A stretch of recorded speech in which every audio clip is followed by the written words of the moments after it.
Welcome to the Deep Dive. We take complex topics, sift through the sources, and hopefully give you a much clearer picture fast. Glad to be here.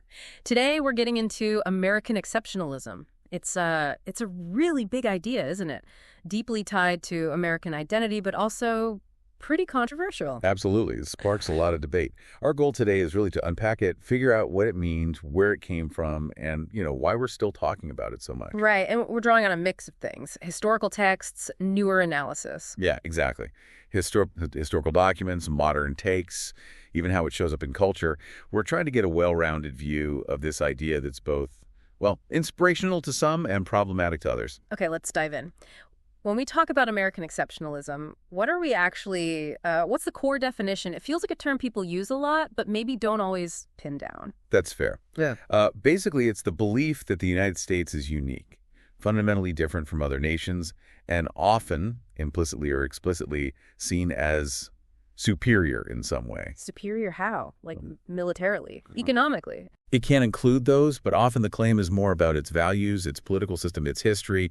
It's seen through this moral and historical lens. And that leads to different interpretations, right? Like some people see it as a call to action. Exactly. One view is that the U.S. has this unique mission, maybe even a duty, to spread democracy and liberty around the world. But then there's the other side.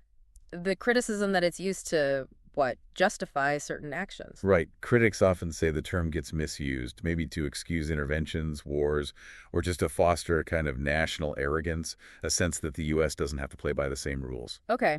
So where did this idea start? You mentioned the phrase itself is more modern. Yeah, the actual term American exceptionalism really took off in the 20th century, but the underlying feeling, that goes way, way back. How far back? Think about Alexis de Tocqueville. The French guy who visited America in the 1830s. Right, democracy in America. Exactly. He never used the phrase American exceptionalism, but he wrote extensively about what made America different.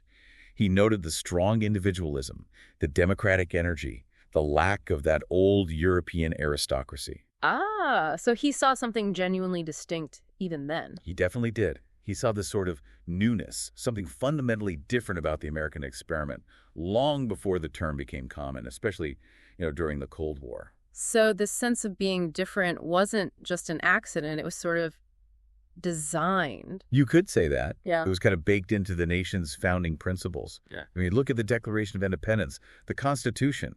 The founders genuinely believed they were creating a new kind of nation. Based on? Liberty, equality, opportunity ideas that were pretty radical at the time. It wasn't just about setting up a government. It was about establishing a different kind of society, a different worldview. And then that feeling really took shape with Manifest Destiny later on. Yes. Manifest Destiny in the 19th century is a huge part of this story. It wasn't just about, let's grab more land. Right. It was more ideological. Exactly. It was this powerful belief that the U.S. was destined, maybe even divinely ordained, to expand across North America and spread its institutions, its values. Which, of course, fueled national pride, but it had a really dark side, too. A very dark side. Its impact on Native American populations was devastating, and it justified conflicts like the Mexican-American War. It's a deeply complex part of the legacy. And this idea keeps popping up later, too. You mentioned 20th century presidents. Oh, absolutely. Think about Woodrow Wilson or Ronald Reagan talking about America as a shining city on a hill.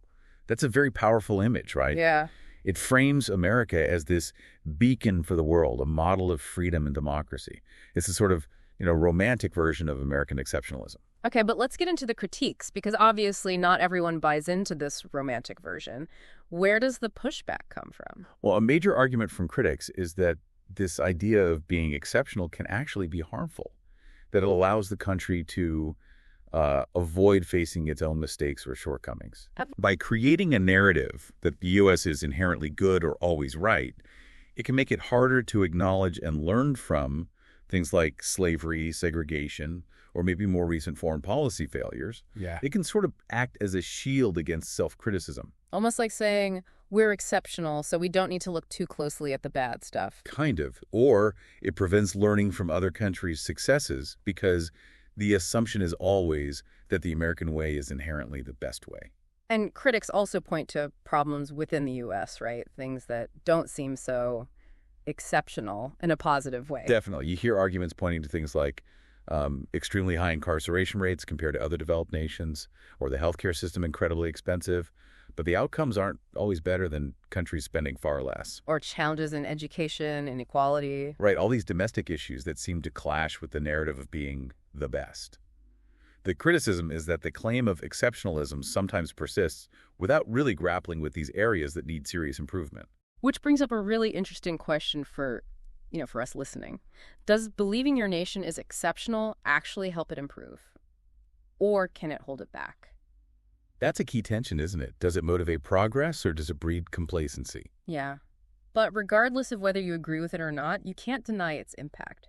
This idea has massively shaped how America views itself and how others see it too. Oh, undeniably.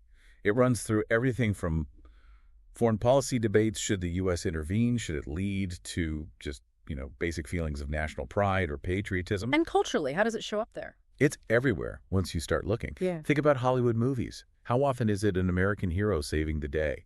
Or the world? Good point. Or the symbolism of planting the flag on the moon? Or the whole push to promote democracy overseas?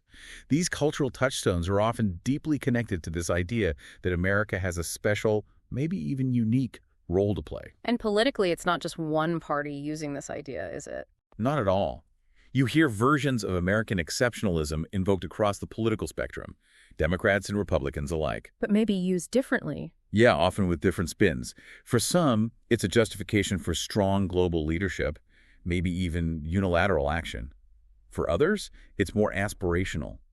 It's a call for America to live up to its ideals, to fix its own problems, arguing that that's what would make it truly exceptional. So it's a call to be better rather than just claiming to be the best already. Exactly. It frames exceptionalism not as a guaranteed status, but as something that needs to be constantly earned and re-earned. Which leads us to today. How is this debate playing out now in our, very globalized, very complex world? Well, I'd say the conversation is arguably more complicated than ever.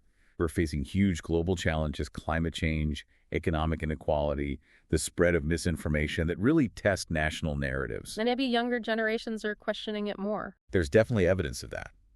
You see more people, especially younger folks, asking tougher questions. Like, can a nation claim to be exceptional if it's so deeply divided internally? Or if its history has these major injustices, how do you reconcile that? Right. What does exceptionalism mean when you fully acknowledge the darker chapters of your history? Is it about ignoring them? Or is true exceptionalism found in confronting them honestly? So maybe the idea itself needs to evolve. That's a strong argument many are making. That perhaps the most relevant form of American exceptionalism today isn't about saying we are better, but committing to we strive to be better. Turning pride into purpose, almost. Precisely. Shifting the focus from a claim of inherent superiority to a commitment to ongoing improvement, to living up to those founding ideals in a real, tangible way.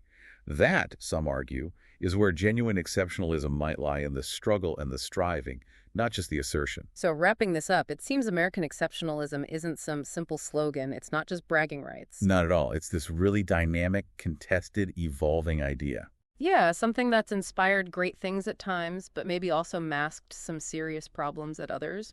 But definitely something worth understanding. Absolutely. Whether you embrace the idea, whether you question it, or whether you want to redefine it completely, digging into American exceptionalism tells you a lot about the story America tells about itself, its past, its present, and what it hopes to be in the future. It leaves us with something to think about, doesn't it? In a world that's so interconnected now, what does it even mean for any nation to be exceptional? Is it about standing apart as the best?